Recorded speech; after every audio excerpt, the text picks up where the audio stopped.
ಎಲ್ಲರಿಗೂ ನಮಸ್ಕಾರ. Epstein files. ಈ ಹೆಸರು ಕೇಳಿದ ತಕ್ಷಣ ತಲೆಯಲ್ಲಿ ಸಾವಿರಾರು ಪ್ರಶ್ನೆಗಳು ಓಡಾಡೋಕೆ ಶುರುವಾಗತ್ತೆ ಅಲ್ವಾ? ಆದ್ರೆ ಆ ಸಾವಿರಾರು ಪುಟಗಳ ದಾಖಲೆಗಳ ಒಳಗೆ ನಿಜಕ್ಕೂ ಏನಿದೆ? ಬನ್ನಿ, ಇವತ್ತು ನಾವು ಒಂದೇ ಒಂದು ಕಾನೂನು ದಾಖಲೆಯನ್ನ ಆಳವಾಗಿ ನೋಡಿ ಸತ್ಯವನ್ನ ಹುಡುಗೋ ದಾರಿ ಎಷ್ಟು ಸಂಕೀರ್ಣ ಅನ್ನೋದನ್ನ ಅರ್ಥ ಮಾಡಿಕೊಳ್ಳೋ ಪ್ರಯತ್ನ ಮಾಡೋಣ. ನೋಡಿ, ಈ ತರಹದ ಹೆಡ್ಲೈನ್ಗಳು ಎಲ್ಲ ಕಡೆ ಹರಿದಾಡ್ತಾನೇ ಇವೆ. ಆದ್ರೆ ಈ ದೊಡ್ಡ ದೊಡ್ಡ ಹೆಸರುಗಳ ಆಚೆಗೆ ಈ ಫೈಲ್ಗಳು ನಮಗೆ ನಿಜವಾಗಿಯೂ ಏನ್ ಹೇಳ್ತಾ ಇವೆ ಅದನ್ನೇ ನಾವಿವತ್ತು ಹುಡುಕಿ ನೋಡೋಣ.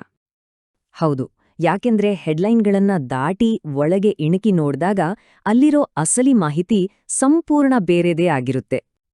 ಸೊ ಈ ಡಾಕ್ಯುಮೆಂಟ್ಸ್ ನಮಗೇನ್ ಹೇಳ್ಬೋದು ಮತ್ತೆ ಏನ್ ಹೇಳಕ್ಕೆ ಸಾಧ್ಯವಿಲ್ಲ ಅನ್ನೋದನ್ನ ಅರ್ಥ ಮಾಡ್ಕೊಳ್ಳೋಕೆ ನಾವು ಈಗಷ್ಟೇ ರಿಲೀಸ್ ಆದ ಒಂದೇ ಒಂದು ಡೆಪೊಸಿಷನ್ ಅನ್ನ ಡಿಕೋಡ್ ಮಾಡ್ತಾ ಇದ್ದೀವಿ.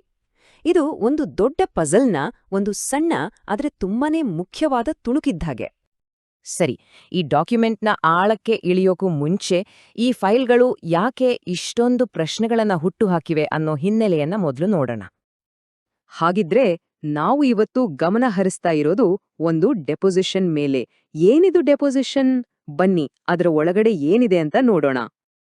ಸರಳವಾಗಿ ಹೇಳಬೇಕಂದ್ರೆ ಡೆಪೊಸಿಷನ್ ಅನ್ನೋದು ಒಂದು ಕಾನೂನು ಪ್ರಕರಣದಲ್ಲಿ ಕೋರ್ಟ್ನ ಹೊರಗಡೆ ಸಾಕ್ಷಿದಾರರು ಪ್ರಮಾಣ ವಚನ ಸ್ವೀಕರಿಸಿ ಕೊಡುವ ಒಂದು ಅಧಿಕೃತ ಹೇಳಿಕೆ. ಇದನ್ನ ರೆಕಾರ್ಡ್ ಕೂಡ ಮಾಡಲಾಗುತ್ತೆ. ಇದು ಒಂದ್ ರೀತಿ ಕೇಸ್ ಟ್ರಯಲ್ಗೆ ಬರೋಕು ಮುಂಚೆ ಸತ್ಯಗಳನ್ನ ಹೊರಗೆಳೆಯೋಕೆ ನಡೆಸೋ ಒಂದು ಪ್ರಶ್ನೋತ್ತರ ಸೆಷನ್. ಸರಿ, ನಾವು ನೋಡ್ತಾ ಇರೋ ಈ ಡೆಪೊಸಿಷನ್ನಲ್ಲಿ ಕೆಲವು ಮುಖ್ಯ ವಿಷಯಗಳ ಬಗ್ಗೆ ಪ್ರಶ್ನೆಗಳನ್ನ ಕೇಳಲಾಗಿದೆ. ಆದ್ರೆ ಈ ಪ್ರಶ್ನೆಗಳಿಗೆ ಸ್ಪಷ್ಟ ಉತ್ತರ ಪಡ್ಕೊಳ್ಳೋದು ಎಷ್ಟು ಕಷ್ಟ ಅನ್ನೋದನ್ನೇ ಈ ಡಾಕ್ಯುಮೆಂಟ್ ನಮ್ಗೆ ತೋರಿಸುತ್ತೆ. ಈ ಹೇಳಿಕೆಯಲ್ಲಿ ಎದುರಾಗೋ ಮೊದಲ ದೊಡ್ಡ ಅಡ್ಡಿ ಯಾವ್ದು ಗೊತ್ತಾ? ಅದು ನಾಶವಾದ ಸಾಕ್ಷ್ಯ. ವಕೀಲರು ತುಂಬಾನೇ ನೇರವಾದ ಒಂದು ಪ್ರಶ್ನೆ ಕೇಳ್ತಾರೆ. ಆದ್ರೆ ಅದಕ್ಕೆ ಬರೋ ಉತ್ತರ ಇದೆಯಲ್ಲ, ಅದು ಆಘಾತಕಾರಿ ಅನ್ನೋಷ್ಟು ಸರಳವಾಗಿತ್ತು. ನಾನು ಅವನ್ನ ಸುಟ್ಟು ಹಾಕಿದೆ.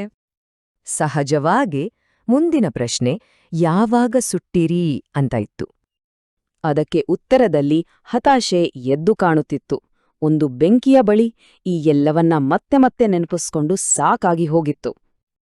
ಅಷ್ಟೇ ಅಲ್ಲ, ಇದಕ್ಕೆ ಇನ್ನೊಂದು ಕಾರಣವನ್ನು ಕೊಡ್ತಾರೆ. ನನ್ನ ಪತಿ ಮತ್ತು ನಾನು ಆಧ್ಯಾತ್ಮಿಕ ವ್ಯಕ್ತಿಗಳು, ಹಾಗಾಗಿ ಆ ನೆನಪುಗಳನ್ನ ಸುಟ್ಟು ಹಾಕೋದು ಸರಿ ಅಂತ ನಮಗನಿಸ್ತು ಅಂತಾರೆ. ನೋಡಿ, ಸಾಕ್ಷ್ಯನಾಶಕ್ಕೆ ಒಂದು ಆಧ್ಯಾತ್ಮಿಕ ಕಾರಣ. ಇದು ಇಡೀ ಕೇಸಿಗೆ ಒಂದು ವಿಚಿತ್ರವಾದ ತಿರುವು ಕೊಡುತ್ತೆ. ಸರಿ, ಈಗ ಕೈಯಲ್ಲಿ ಯಾವುದೇ ಭೌತಿಕ ದಾಖಲೆಗಳಿಲ್ಲ.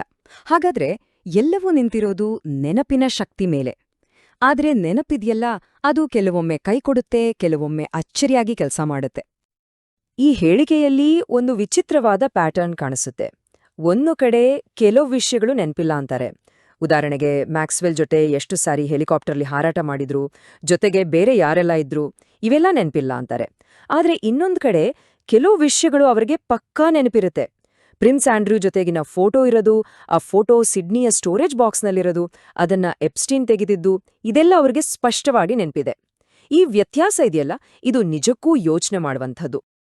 ಕೈಯಲ್ಲಿ ದಾಖಲೆಗಳಿಲ್ಲದೆ ಹೆಲಿಕಾಪ್ಟರ್ ಪ್ರಯಾಣದ ಬಗ್ಗೆ ಹೇಳೋದು ಅಸಾಧ್ಯ ಅಂತ ಸಾಕ್ಷಿ ಸ್ಪಷ್ಟಪಡಿಸ್ತಾರೆ. ನಿಜ ಹೇಳ್ಬೇಕಂದ್ರೆ ಇದು ಇಡೀ ಪ್ರಕರಣ ಎದುರಿಸ್ತಾ ಇರೋ ಅತಿ ದೊಡ್ಡ ಸವಾಲು. ಈಗ ವಿಷಯ ಫ್ಯಾಕ್ಟ್ಸ್ ಮತ್ತು ಫಿಗರ್ಸ್ನಿಂದ ವೈಯಕ್ತಿಕ ನೋವಿನ ಕಡೆಗೆ ಹೊರಳುತ್ತೆ. ಸಾಕ್ಷಿ ತಮ್ಮಾಗ ಮಾನಸಿಕ ಆಘಾತದ ಬಗ್ಗೆ ಮಾತಾಡ್ತಾರೆ. ತುಂಬಾ ತೀವ್ರವಾದ ಆತಂಕದ ಅಟ್ಯಾಕ್ಗಳು, ಗಂಟ್ಲು ಕಟ್ಕೊಂಡ ಹಾಗಾಗತ್ತೆ, ಉಸಿರಾಡೋ ಕಷ್ಟ ಆಗತ್ತೆ ಅಂತ ವಿವರಿಸ್ತಾರೆ.